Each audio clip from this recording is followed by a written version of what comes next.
It's about a big life, well lived and sometimes poorly lived, and lessons learned, and it's got a happy ending. Pat O'Brien's early life in Sioux Falls and everything that has followed is chronicled in his book, I'll Be Right Back After This.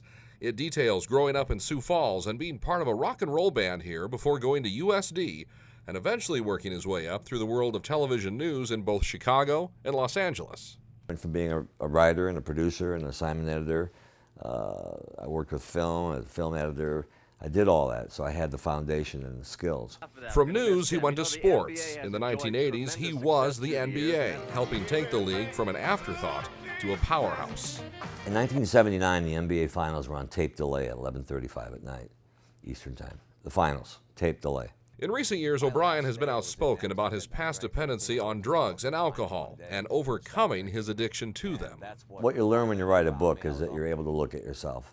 And, the problem with going through recovery publicly is that you really get to look at yourself. O'Brien has never strayed from his roots. He is in Sioux Falls often and says he's not surprised by the city's growth, but adds he is concerned about the growing pains like crime, income disparity, and inclusiveness for all, regardless of race.